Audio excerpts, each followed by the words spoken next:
Hey guys, it's Marina. I'm here to do a project share with you. I know it's been a while, lots been going on. I plan to explain some of that later. But right now, I want to do a design team project share for Butterbeescraps. And this is just a project that I made using the products from her shop. And I really, really like this. It's different. I mean, compared to what I've made a fabric cover before, but I haven't really made one like this. So I'm using the vinyl, which was fun. Or this one was suede, actually. And I have done the suede, so never mind. I have. It's just, I have a vinyl that has the same print, and then there's suede, and then I did the silk one. I guess I did a few. Anyway, I'm rambling, so I'm going to go ahead and get started and tell you guys what I did. So I have here a few of the products that I used from her shop, and I wanted to show them to you guys so you could see them, because this one's kind of buried back here. So these are the doilies, and this is called Harriet, and it's so pretty. I really love the doilies that she has in her shop, like, because I never knew where to get doilies that weren't like super expensive, and they have so many different sizes, and they're like not the traditional doilies. They're really pretty, so I like them. I mean, they have a couple of more traditional looking ones, and then they have the ones that are, it's just kind of unique to me, and they're very pretty. So I used that on the cover, and then I have the leaves here, which are tucked in back here, and I wanted you guys to be able to see like what they look like completely. So you know, because they're all the way tucked in. I love the designs in the filigree. And then there's this one, which is over here and over here, and I've used this on a couple of my projects before, and these are just awesome. They're so pretty. I think I should use these in some jewelry next. It'd be very pretty. Maybe some earrings. Okay. And then there's the small mixed gears, and so I wanted some silver, copper, and bronze, or antique bronze. I think that's what it is. So these are tucked in over here. And then I have the flower, which this was my last one, and so that's in here as well. And this piece right here, the cabochon, the clock glass cabochon with the this metal piece came with it, so that's glued in there. And then I altered the metal piece, and I what is it that I use? I'm not sure if it's the patina or the gilders paste. Either way, you know, kind of has a similar effect if you use the same similar technique. So the paper collection that I used is, of course, Steampunk Debutante, and I just have some Tim Holtz gears for my stash, and some paper flowers, just lots of stuff for my stash. And on here, I actually embossed the top layer in gold, and then the third one. And these ones I just left normal. And then there's some glossy accents over here, and I just put some fibers back here behind this. And these are some paper flowers I inked myself, and just distressed them a little bit. And then, yeah, I think that's it. These are some book corners for my stash too. I don't know how this happened, but I have really pretty corners from her store, from the Butterbeescraps shop, and I don't know what happened, what I did, but there's like three. There's like three of all of them. And so that irritates me, because I have to, I can't remember or recall myself only using one corner. I mean, I did it a long time ago in a project, but I can't recall when I did it again recently, so I couldn't find the other corner, and so I ended up using these ones, which I haven't used for a while. And this is perfect because I made this book a little bit thicker than usual. So on the spine, I have some fibers, and I have some hand-dyed seam binding, and some sorry silk ribbon. So that's that, and that's the back. And it's really soft. It's super soft. And as you can tell, it's pretty sturdy too. It's I double layered the chipboard. So I'm going to go ahead and open this up and go through it.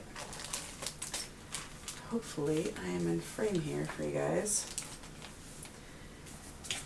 So there's just tags in here that I've copied out and cut out, and then there's some ephemera from the paper collection. And this is going to give me a hard time. And all this coffee dyed paper, and some of it is paper that I printed out from printablepaper.net, and they have all these cool designs on there that I use for some of my journals. So this one, here, I'm going to get these out of the way, or just up a little bit more. And this flips open, and there are a couple of tuck spots. Another tag.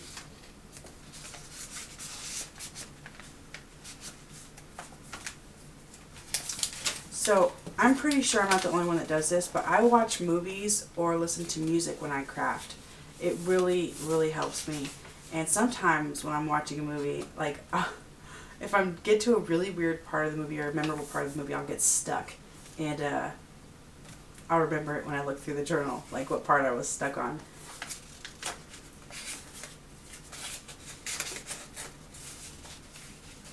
And another tag. And this is a paper I was talking about from printablepaper.net. So there's a lined paper, there's all kinds of different designs you can pick from, and coffee dye. You can print it out and coffee dye it, which is totally fun. You know, for some of you, if you can't find, you know, those old papers or designs that you want to use. For me, I was having a hard time finding really neat looking paper like graph paper. And I've had graph paper before, but it's like when I dyed it, all the graph like washed away. So this is cool. Here's another one of the doilies from Butterbeescraps shop, and she has I cut this one in half. And, oh, what is this one called? Can't remember. But I love this design here. It's very pretty. So I put that on here.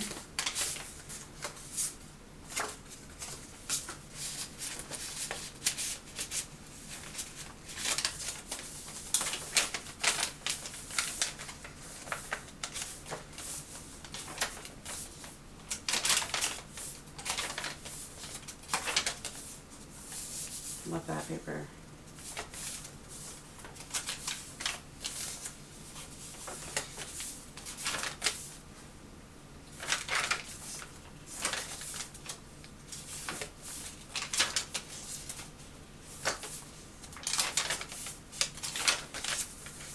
Pocket over here.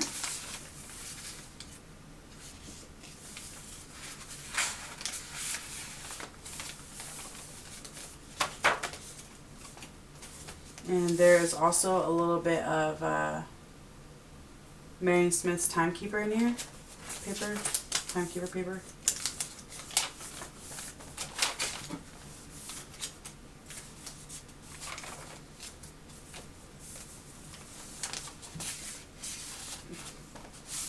Here's a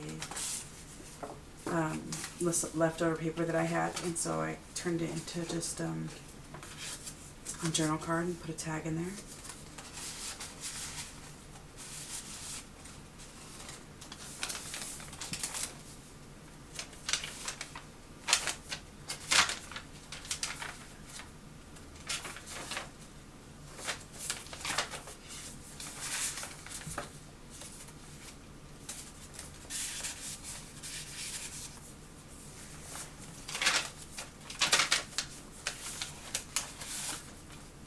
Another journal card.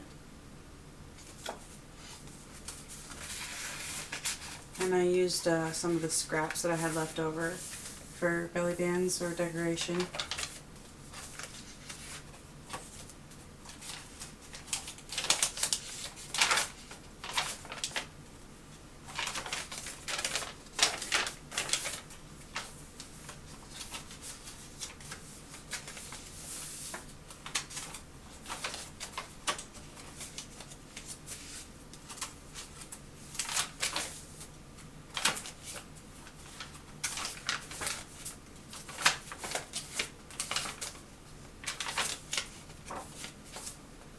And that's the back.